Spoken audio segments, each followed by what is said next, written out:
Hello बच्चों, मैं आपका इंजीनियर आशीष कुमार श्रीवास्तव आपका अपने चैनल TG2 अड्डा में स्वागत करता हूं। आज हम लोग डीसी जनरेटर के 25 इम्पॉर्टेंट MCQs डिस्कस करेंगे। ठीक है, चलिए स्टार्ट करते हैं। क्या कह रहा है कि डीसी जनरेटर का कार्य सिद्धांत है, मतलब डीसी जनरेटर किस कार्य सिद्धांत पर कार्य करता है। लेंज का नियम, फैराडे का नियम, ओम का नियम। तो बच्चों, जो आपका डीसी जनरेटर होता है ये क्या होता है, आपका फैराडे के इलेक्ट्रोमैग्नेटिक इंडक्शन पे कार्य करता है। ठीक है, तो इसमें आंसर क्या हो जाएगा, फैराडे का नियम। डीसी जनरेटर डैश डैश को डैश डैश में बदलता है। जो आपका डीसी जनरेटर है ये किस ऊर्जा को किस ऊर्जा में बदलता है, ये पूछ रहा है। मैकेनिकल एनर्जी को इलेक्ट्रिकल एनर्जी में, इलेक्ट्रिकल एनर्जी को मैकेनिकल एनर्जी में, मैकेनिकल एनर्जी को केमिकल एनर्जी में बदलता है। तो जो आपका डीसी जनरेटर होता है बेटा, ये क्या होता है, ऊर्जा संरक्षण के नियम को फॉलो करता है। ये क्या करता है, मैकेनिकल एनर्जी को इलेक्ट्रिकल एनर्जी में बदलता है। अगला क्वेश्चन देखते हैं। डीसी जनरेटर का योग बना होता है, कास्ट आयरन का बना होता है, सिलिकॉन स्टील का बना होता है, कॉपर का बना होता है और किसी का नहीं बना होता है। ठीक है, तो जो डीसी जनरेटर का योग होता है बेटा, इसको हम लोग बोलते हैं फ्रेम। क्या बोलते हैं, फ्रेम। ये हमेशा क्या होता है, कास्ट आयरन का बना होता है। छोटी मशीनों में ये कास्ट आयरन का बना होगा और बड़ी मशीनों के लिए कास्ट स्टील का बना होगा। डीसी जनरेटर को कहा जाता है, ठीक है, डीसी जनरेटर को किस और नाम से जाना जाता है। ठीक है, रोटेटिंग एम्पलीफायर कहते हैं, रेक्टिफायर कहते हैं, कन्वर्टर कहते हैं। ठीक है, तो जो आपका डीसी जनरेटर होता है बेटा, इसको हम लोग रोटेटिंग एम्पलीफायर भी कहते हैं।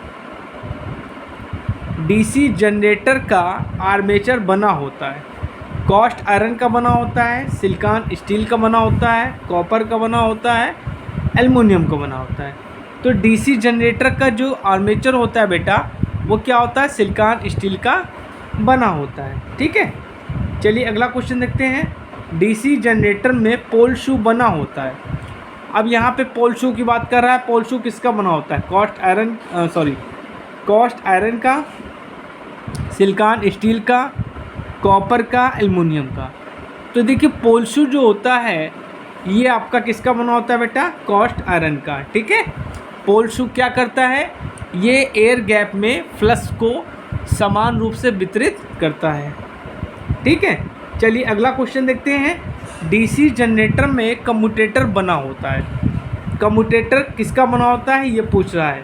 कास्ट आयरन का, हाइड्रो कॉपर का, एल्युमिनियम का।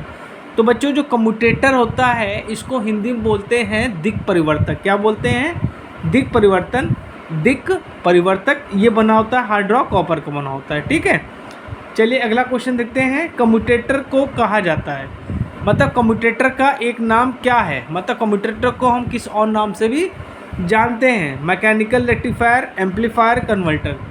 तो जो आपका कम्यूटेटर होता है बेटा, इसको हम लोग मैकेनिकल रेक्टिफायर भी कहते हैं।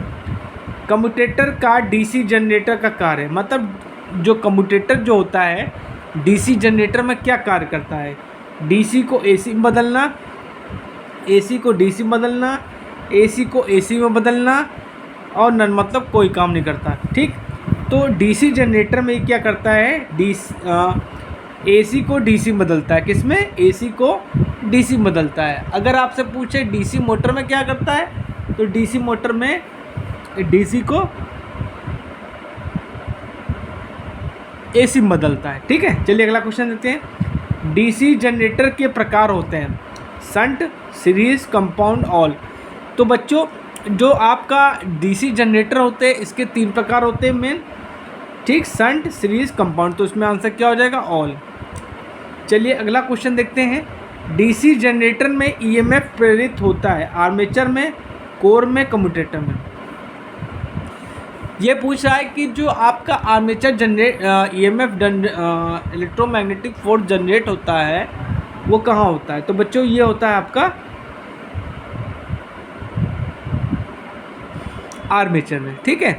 ईएमएफ की प्रवृत्ति होती है, मतलब जो आपका ईएमएफ उत्पन्न होता है वो कैसा होता है, एसी होता है, डीसी होता है, एसी और डीसी दोनों होता है, नन। तो जो ईएमएफ उत्पन्न होता है बेटा वो हमेशा एसी होता है, तो इसमें आंसर क्या हो जाएगा, एसी। अब देखिए अगला क्वेश्चन कह रहा है कम्यूटेटर में किस विद्युत रोधी सामग्री का प्रयोग करते हैं, ठीक है। अभ्रक का करते हैं, पेपर का करते हैं, वार्निश का करते हैं, कार्बन का करता है। तो कम्यूटेटर में जो हम लोग बेटा क्या करते हैं, जो सेगमेंट्स होते हैं उनको हम लोग लैमिनेट किससे करते हैं, अभ्रक से, ठीक है। निम्न में से डीसी मशीन का भाग नहीं है, armature, slip ring, field winding, none. तो जो स्लिप रिंग होता है बेटा ये क्या होता है आपका एसी मशीनों में होता है, डीसी मशीनों में आपका कम्यूटेटर होता है। तो इसमें आंसर क्या हो जाएगा, स्लिप रिंग, ठीक। डीसी मशीन में फील्ड वाइंडिंग कहाँ रखी जाती है, रोटर पर, एंड प्लेट पर, कम्यूटेटर पर, स्टेटर पे। तो बच्चों जो फील्ड वाइंडिंग होती है वो कहाँ होती है, स्टेटर पर रखी जाती है, ठीक है। डीसी मशीन में ब्रश बना होता है, देखिए ब्रश पूछा किसका बना होता है, कॉपर का बना होता है, कार्बन का, एल्युमिनियम का, नन। तो जो आपका ब्रश जो होता है वो किसका बना होता है, कार्बन का बना होता है। चलिए अगला क्वेश्चन देखते हैं, बहुत इंपॉर्टेंट क्वेश्चन है। ईएमएफ का सूत्र होता है Eg = 60A/5ZNP, Eg = 5ZNP/60A, Eg = NP/60A। तो जो आपका ईएमएफ का फॉर्मूला होता है ये आपका पहला सही है, सेकंड सही है, Eg = 5ZNP/60A।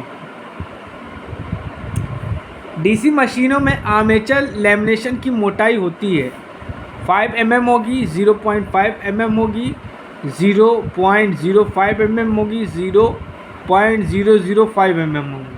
तो बच्चों इसमें आंसर क्या होगा, 0.35 mm से 0.5 mm होती है, तो इसमें आंसर बी सही है।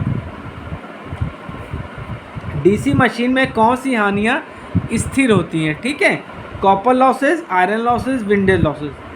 तो बच्चों जो आयरन लॉसेस होते हैं ये क्या होती हैं, आपकी स्थिर हानियाँ होती हैं, इनका लोड पर डिपेंड नहीं करती हैं, ठीक है।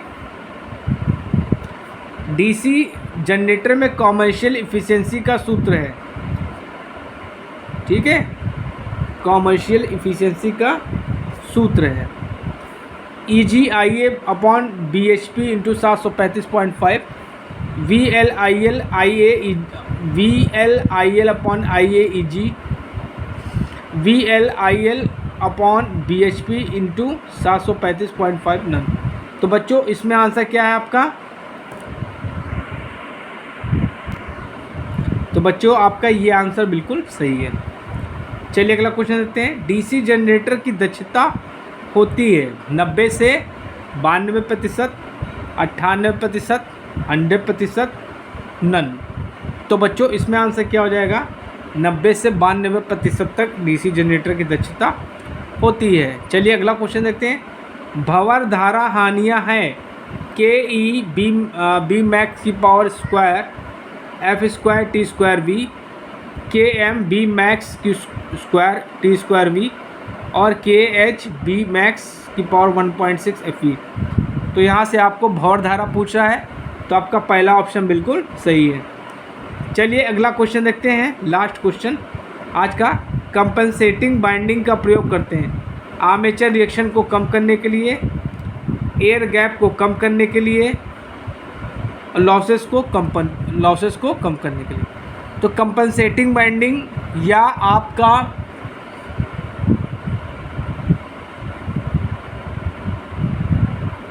ठीक है, कंपनसेटिंग बाइंडिंग का प्रयोग हम लोग क्या करते हैं, आर्मेचर रिएक्शन को कम करने के लिए, ठीक है। आर्मेचर रिएक्शन को कम करने के लिए हम लोग कंपनसेटिंग बाइंडिंग का प्रयोग करते हैं, ठीक है।